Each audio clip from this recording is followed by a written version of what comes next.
Welcome. I'm Pamela Erika from livingjoyfully.ca, and Anna Brown and Erika Ellis are joining me today to explore a listener question. Hi to you both. Hello. Hello.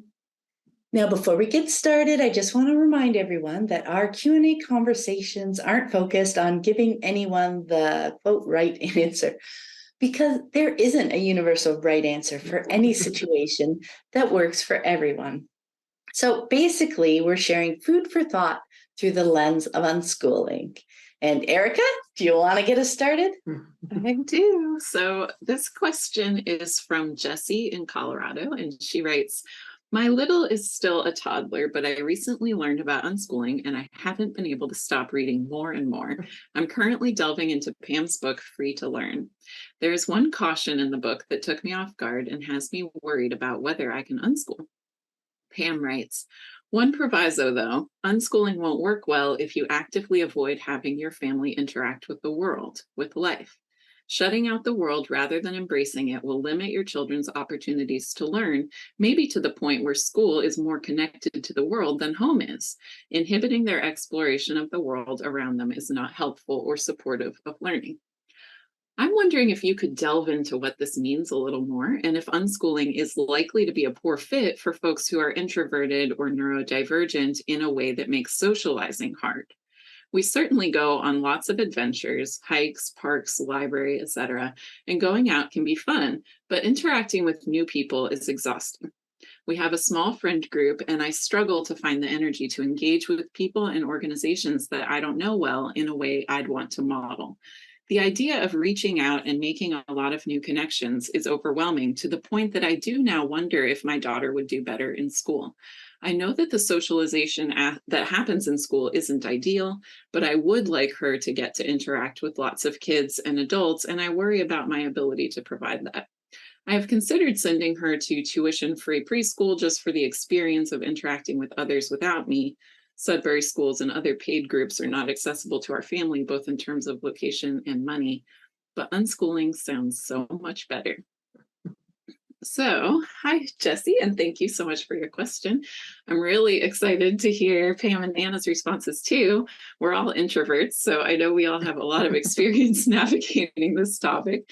A lot of thoughts came up for me when I read your question. First is that personality difference that you mentioned. There are just so many ways to be a human. And for someone who is introverted, or who is sensitive to sound, or who is overwhelmed in busy places, being out all the time in active places surrounded by people is not going to feel good. But living in alignment with that is not the same thing as shutting out the world at all. My family is introverted, but we figure out what feels good for us: the frequency of outings, the number of friends, the places that we like to go. And the key for me is listening to my kids to determine if their needs are being met.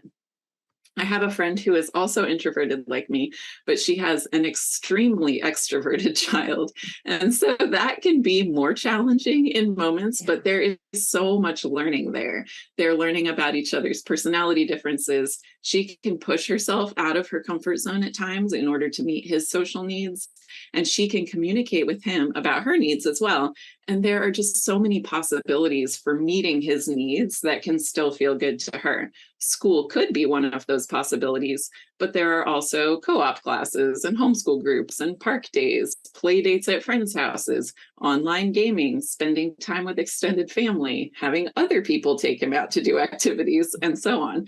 So rather than getting caught up in a kind of nebulous future fear of what if it's not good enough, that's that borrowing trouble, like Anna says. Yeah. But instead, we can ground ourselves in trusting that we will figure it out as the needs arise. In my experience, unschooling doesn't take away possibilities. It just gives us space and time to figure out what would feel good. And there are just endless possibilities if we stay open and curious. And your question kind of reminds me of a recent Q&A too, where I was talking about staying in the present moment and focusing on the current needs of your child where they are right now, rather than getting pulled into worrying about the future. Over time, I found that future worry is really unnecessary because the most pressing needs are clear. They're the ones that are right in front of me. And my kids will let me know when things aren't enough, or they're bored, or they're needing something different. For example, Oliver will say, when's the next time we're going over to my friend's house? Or Maya will say, I feel like we're not going to enough places. Or I will ask, would you be interested in going to the homeschool park day this week? We just check in about what their social needs are and figure out the best way to meet those. And I bet it could be hard to imagine what it could look like while your child is still a toddler, but online gaming with friends has been such a powerful way to meet a lot of our social needs, mine included, because the kids are free to jump in more often when they need more interaction and then to pull back when they need more quiet time or solitary time. And it has just been so helpful. I mean, we've had some like months long phases of I don't need to be around friends at all. And then when they want it, they can jump back into that world. And it's just worked so well for us.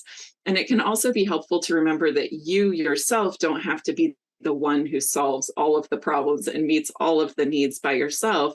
Solutions can come from all kinds of places, like play dates and day trips with other family members and friends. Maybe your child will become very interested in a certain activity like drama or martial arts that has kind of a built-in social circle for interaction. So there's plenty of time to see how it plays out and what her needs and interests will be. And I guess I would also add that socializing with a lot of people and being out exploring the world are two separate things, and people will have differing needs and desires for each of those things. I think the bottom line for me is if I'm listening to my kids' needs and bringing that yes energy, figuring out ways to meet those needs, then we're good. And their lives are not going to be nearly as full of people and activities as mine was when I was their age. But what we are doing is more aligned with their personalities and how they want to spend their time. I didn't have that option when I was growing up to find environments that fit with my personality. And so I think we're lucky in that way. Pam? Oh, I love that so much, Erika. Thank you. And yes, I do appreciate your question so much, Jessie. I love the opportunity to dive into this more because, yeah, first, when I talk about interacting with the world, when I was writing that, for me, it means so much more than physical in-person engagement. In my mind, inhibiting their exploration of the world might look like filtering or blocking their access to information, or not actively helping them as they seek out information or experiences they're curious about. Just like Erika was saying, there are so many possibilities to do that. But when we're not open to that, open and curious and helping them do that, that's more what I was talking about for not interacting with the world. It was a more esoteric definition of world rather than physical face-to-face exploration. Because, none of that is literally dependent on leaving the house, right? So for me, keeping their world small is definitely a separate thing from exploring and supporting all the ways and the frequency in which each person in the family wants to be out in public and interacting with other people, socializing. And that's the other piece that you'll find, as Erika was mentioning as well. It's everybody's needs are taken into account. The family example Erika shared, where the mom's more of an introvert and the child's more of an extrovert, like we can work with that. We can figure things out. We aren't the sole responsible person for this. Like there are so many ways that we can pull things in. So it's really fun to get creative at that point. And yes, my family includes both strong introverts and all sorts of neurodivergence. And it was so worth giving everyone the space to explore what that looks like for them. And also how the experience of that can change over time. Like you were saying, Erika, for months, it's like, this is all I need, and then it's like, oh, okay, I'm ready for a little bit more, or a little bit more of this, or less of this, etc. And again, how we can stretch for exciting things. Sometimes we are happy to, jump out of our comfort zone for a bit or kind of push on the edges of it, because I found it was much more easy for me to stretch when it was in service of something that one of my kids was super interested in doing. And that was because I could focus on their joy. Right? I didn't need to be seeing all the other things that might be overwhelming. I could focus on that piece And then we could also build in the recovery time and the relaxed time afterward.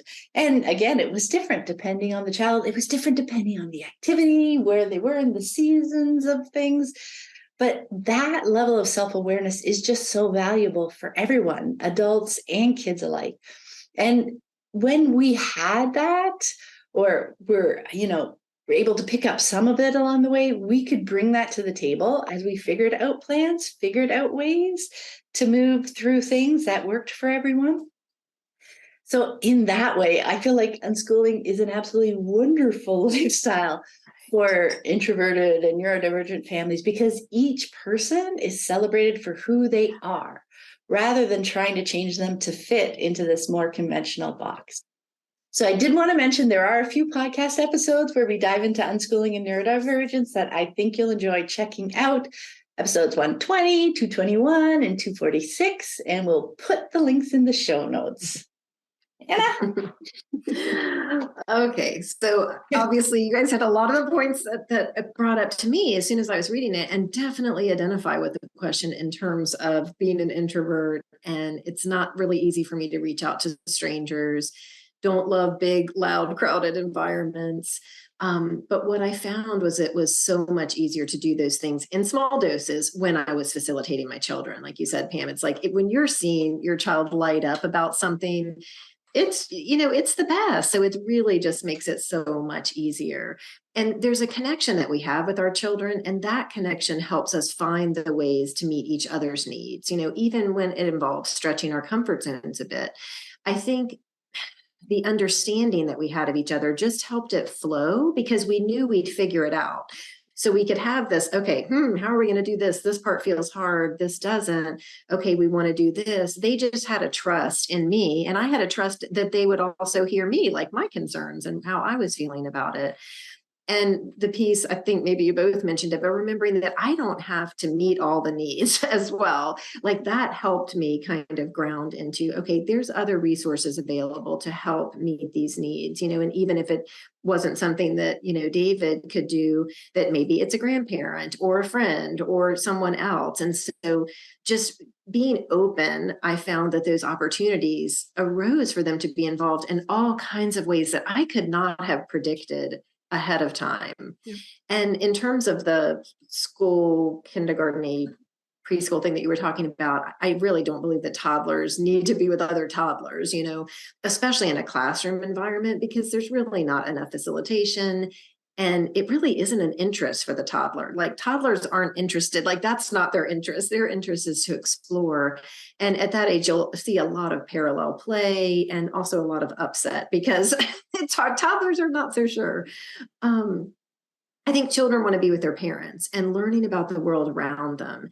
And it sounds like you're already doing that, Jessie. Like you all are already exploring the world. And I love Pam's point about that quote was not about necessarily physically exploring the world. I think it was just shining a light on, we can limit our children in a lot of ways. And that limiting often happens at home, not because of home, but because of not sharing certain resources or devaluing certain ways they want to explore things. And so, yeah, just kind of open up that idea of what we're talking about when we say exploring the world, because you'll find that you just learn and grow together. And I definitely wouldn't be borrowing trouble about years down the road, because I truly believe and have seen, if we focus on the connection and the relationships, we're in the best place to solve all the problems that life throws at us. And so I just would look at your child. Are they happy? Are they enjoying life? Are they asking for something else? Are you both enjoying this time together? Things change really quickly. And at each point, you can pivot, make adjustments. That connection will be what helps you kind of tune in to who they are and what would help them do the things that they're interested in. Yeah. That kind of reminded me too about it's not a forever decision. Any decision isn't right. A forever decision. So there's no reason right now to decide whether unschooling will work forever or not. It's not even important to think of that. That's a really good point too. Like we don't need to decide now for forever. And I really liked your point, Anna, when you're mentioning like how things will bubble up, possibilities will bubble up. And to not have that happens more when we are in that open and curious space, like not rather than in that smaller space where we're, not scanning, not noticing the things. Right. And even, it's not that we need to be in that space all the time, but, if our child is curious about something and we're not quite sure how we might meet that, we find so many possibilities when we just kind of pay attention and not literally have to leave the house to be paying attention to it. But I remember there were seasons where when the local paper showed up, I was reading that, or I was going online just to see some things that were around us. Or if they had an interest in something, I would do some research on my own and I could find maybe a video that I could show them, or a show, or we'd go to the library and get some books. There are just so many possibilities, and just being with them. I love the point of being with them and being in the moment right now, because this is what we can help with.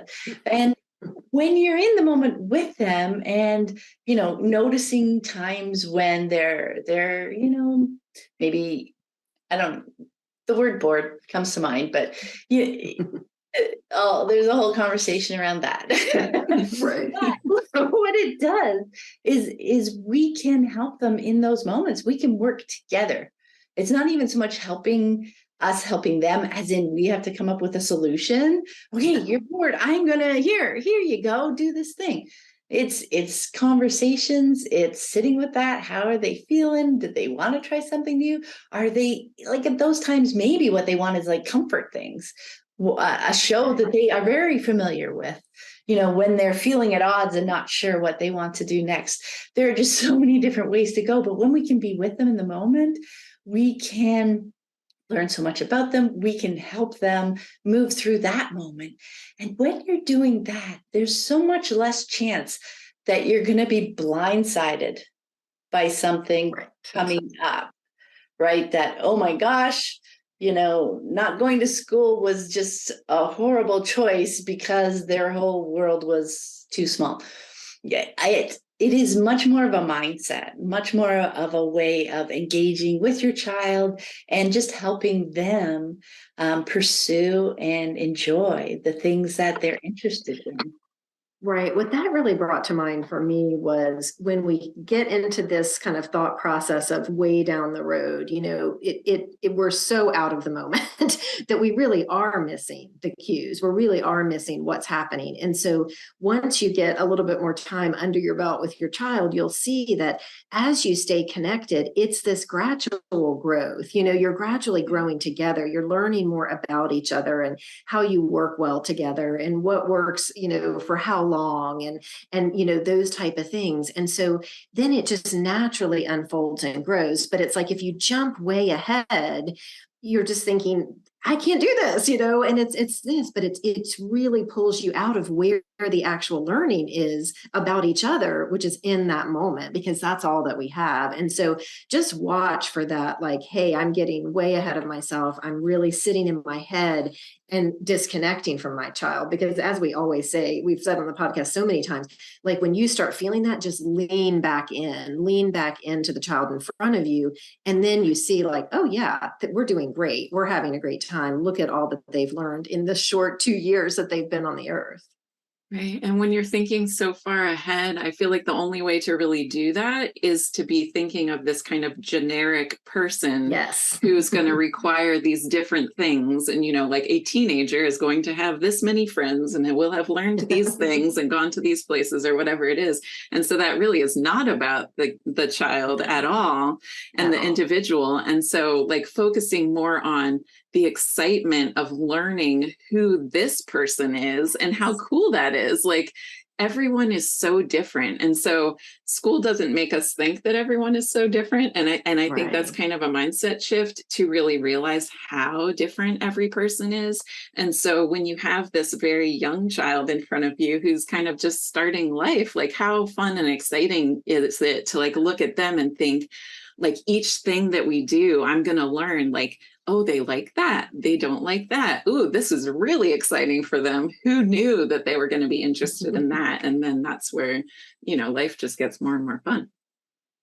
So much more fun.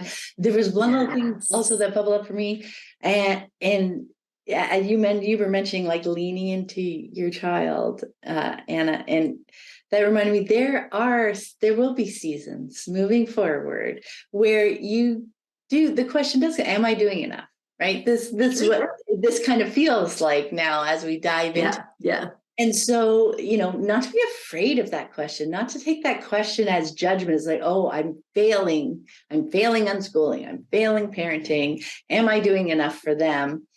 But to use that as a reminder, for me, that was often a reminder that, oh, I've kind of drifted away. I've kind of disconnected a little bit because I don't have this hands-on experience and connection that is always telling me I'm doing enough when I'm helping them do the things that they are interested in doing. Right? That's just such a valuable question. And because people can use that as such a judgment and beat themselves up over, Right. I'm so worried about this. But when you can use it as a cue, oh, you know what? Am I? Let's go see. Let's go see. Right. Let's go see. And I love your point too, Erica, just about like learning about this child, because I think we do often hold like generic child in our mind, and it's from our own experience or from how we are or from what we've seen on TV or whatever the thing might be. But when you really lean in, I mean, these kids are so unique. They have, I guarantee this child too, at 2, has strong preferences and things that really light them up and things that they just want to keep following, whether it's trains or dogs or whatever the thing might be. And so just really being open about that and just getting excited about it, I think just really leads the way. And like you said, Pam, then when those questions come up, you have, first of all, a background of like connection. And then you can go, okay, you know what? I do want to just lean in and see where are we now and what are they interested in now? And how can I facilitate that now? And so I love just all of that thinking, because the questions are going to come up, they just do. Yeah, they do. They really just do. And when we cannot take those on as weight, but to take them on with curiosity, it leads us in so many super cool places. All right. Thank you so much to both of you for joining me today. I super appreciate it. I very much appreciate your question, Jessie. That was lots of fun to dig into. If anyone hasn't read Free to Learn yet, there will be links in the show notes, or just go to bookstoread.com/free to learn, and you can pick it from your favorite online stores. And thank you so much, everyone. We'll talk to you soon. Bye. Bye-bye.